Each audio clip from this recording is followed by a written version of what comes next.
Voter তালিকা থেকে কোনো বৈধ ভোটারদের নাম বাদ দেওয়া যাবে না, এই দাবিতে পূর্ব বর্ধমানের ভাতার ব্লক উন্নয়ন আধিকারিকের দপ্তর ঘেরাও করে তুমুল বিক্ষোভ দেখালেন বাম কর্মী সমর্থকরা।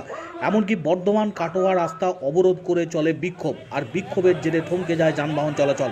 ভাতার থানার পুলিশ ঘটনাস্থলে পৌঁছে পরিস্থিতি সামাল দেয়। বাম কর্মী সমর্থকদের অভিযোগ, একটি নির্দিষ্ট সম্প্রদায়কে টার্গেট করে তাদের নাম বিচারাধীনের তালিকায় রাখা হয়েছে।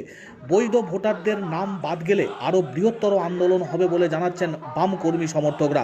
দীর্ঘক্ষণ ধরে ভাতার ব্লক উন্নয়ন আধিকারিকের দপ্তরের সামনে ঘেরাও করে তুমুল বিক্ষোভ দেখান বাম কর্মী সমর্থকরা। সিপিআইএম সহ বিভিন্ন গণসংগঠনের কর্মীরা এসে উপস্থিত হন এদিনের বিক্ষোভ কর্মসূচিতে। বর্ধমান কাটোয়া রাস্তা অবরোধের জেরে থমকে যায় যানবাহন চলাচল। একটা বৈধ ভোটারদের নাম বাদ গেলে গোটা বিধানসভা এলাকা জুড়ে বৃহত্তর আন্দোলন করবেন বাম কর্মী সমর্থকরা বলে তারা জানিয়েছেন। বৈধ ভোটারদের নাম বাদ দেওয়ার চক্রান্ত করছে নির্বাচন কমিশন এবং বিজেপি।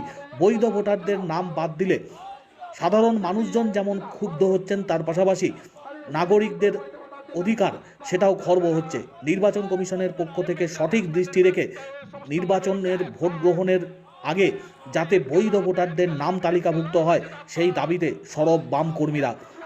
দীর্ঘক্ষণ অবরোধ বিক্ষোভ চলার পর ব্লক প্রশাসনের আধিকারিক তারা আসেন ঘটনাস্থলে এবং আশ্বাস দেন যে বৈধ ভোটারদের নাম ভোটার তালিকা থেকে বাদ যাবে না। তারপর অবরোধ মুক্ত হয় বর্ধমান কাটোয়া রাস্তা।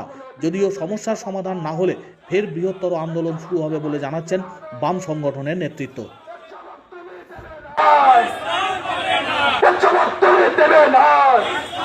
তো 28 তারিখে যে ভোটার তালিকা, খসড়া ভোটার তালিকা বেরিয়েছে, নিবিড় খসড়া ভোটার তালিকা, সেই ভোটার তালিকা আমরা যা লক্ষ্য করলাম, আমরা ভোটার তালিকা হাতে পাওয়ার পরই আমরা যেটা লক্ষ্য করলাম, আমরা দেখলাম